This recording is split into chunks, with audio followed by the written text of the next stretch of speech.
guys, welcome back to my channel where I talk about all things photography, behind the scenes, edits, and so much more. Today I'm going to be showing you how to clone yourself in a video in a very simple, easy way, and all you're going to need is you, your phone, device, or some sort of camera, and then the editing app. And I'm going to walk you through how to do everything from filming to editing, so let's get started. So I'm using the bed as the setting over here, and then I'm making sure that I have this midpoint over here that I'm not going to be crossing. So I have two over here, just as an example, one with this post-it, so that I kind of have a frame of reference here, but I'm also going to be using this pillow line over here just because I think it could be easier. So I have my script ready to go, and I'm going to film one part over here, and then after I'm done with that, I'm going to move over here now and make sure that I'm not crossing this line still, and I haven't touched the pillows at all just to make sure that nothing is moving. The camera is really still on the tripod, nothing else is moving except for me. Whatever I do, whenever I'm filming, I'm not gonna cross my arm across here. Otherwise, you're gonna have to get into something really complicated and like go through masking and all of that. So you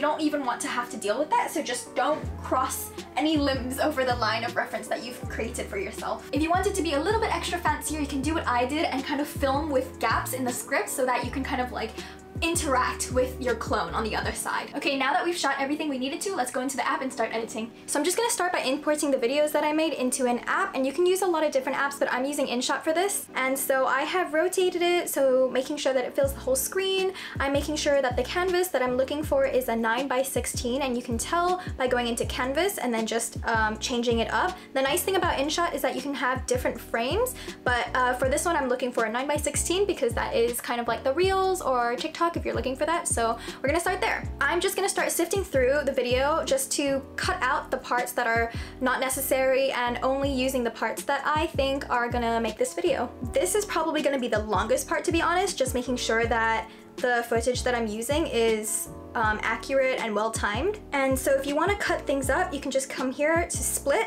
Just scroll around to see the tools that are available, but the only ones you're really going to need are split and delete. So I'm going to come and delete this first to start my video off. I know that it starts at this point where I say, and that's it. So I'm going to come here and just drag. Sometimes it's more accurate to drag instead of using split. So I like to do that. And that's it. So I'm just trimming the first video so it's a little bit easier for me to mask the second one without having to like deal with the nuances. I'm actually gonna delete the second video that I want because what we're gonna do is come over to the front, drag all the way to the beginning. We're gonna click this PIP. What that does is it's gonna bring the second video on top like you see over here. I'm gonna drag the second video so that fills the screen. Okay, yep, it snaps to the center, which is really nice. And then you can see on the timeline over here, you have one video on the bottom and one on the top. Now, because you can't see your second video, what we're gonna do is click this mask over here, mask. And it's super easy. You have a bunch of different shapes. So technically you could, you know, do whatever fun shape you want, but for this video, I'm just gonna be using this line over here. I'm gonna take my two fingers and just drag so that it rotates. And now you have this midpoint. And just establish this midpoint by dragging the green line in the middle. So I think this is gonna be good. Click that check. And you can see there is a distinct line in the middle, but don't worry about that for now. We're just going to edit the video first. So now I'm gonna start trimming the second video on top.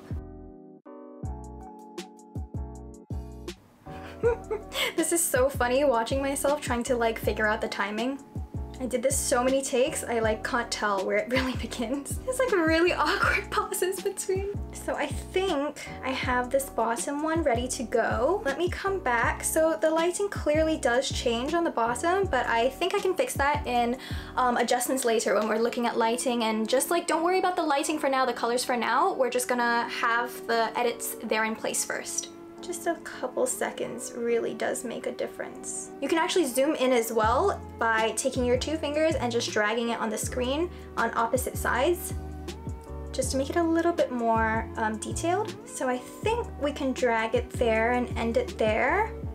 The bottom one, just drag it or split it, doesn't matter. Okay, so now I have the draft of what I want it to look like. Let's come back into Pip and let's fix that line with the mask there. And let's actually drag this gradient a little bit out just so we can see not that clear line there. I would say I would move the mask line a little bit closer to the left since I'm more further away from this midpoint line on the left side of me. So let's try that, let's see. Yeah, it looks a lot better now. And then I'm just gonna do that for the rest of them. You can do it in the beginning if you want. I don't think it's too big of a deal, but it might help. But dragging the white circle, which is kind of the feathering of it, will really help blend the two videos together. But make sure when you're dragging out the feathering, you don't go too far that your body parts start disappearing. Because you can see if I go a little bit too far over here, both of my clones start kind of becoming transparent, which is not at all what I want. So that's why just a little bit of feathering really will make the difference. And then again, drag the green line to what looks best. And now let's just adjust the last part, which is the lighting. The lighting did cut off a little bit, but that's pretty easy to fix. So you can see this last clip over here is where my clone starts becoming like darker. I think because the lighting just changed in the room, because it took me a little bit of time to like film both the YouTube and then the short over here. So let me just come into, I'm gonna click onto this, so you can click onto the different clips over here. And I click on this last clip, come into filter, adjust, and just bring up the lightness a little bit. Okay, so if you click this bottom right corner button over here, you can see the before and after. So you can see that I already made it a little bit brighter, nothing too fancy. And you can even come into your two clips and see what that amount is. By just clicking on the little dot over here, I can see that I'm on 19 on this one and 11 on this one. But because I know there was a lighting change, they are gonna be different numbers. And then just bump the PIP video on the last one too, to 11. And I can kind of see my hand getting transparent on this last clip on the left here. See when I'm like moving it up there, you can kind of see a little bit. So I'm just gonna push in the feathering a little bit more, maybe push it to the right.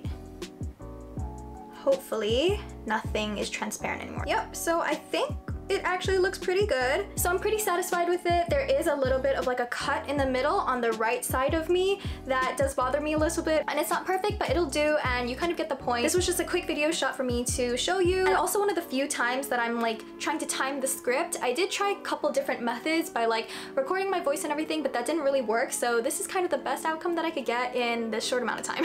Okay, now that I'm finished with my video, I'm happy with what I have. Nothing is transparent. The lighting is kind of like good. I can come over here to the top right corner and it says save, so I'm exporting the video over here, and then we just wait. So now you can create your own clone video. The good thing about this app is that it's free to use. So now you know how to clone yourself in a video. If you found this video helpful, please give it a like and subscribe to my channel for more. If you want to see this video or save it for reference, I will link my Instagram down below. Don't forget to follow me over there for more of this kind of content. So go ahead and make something you're proud of. See you next time. Bye!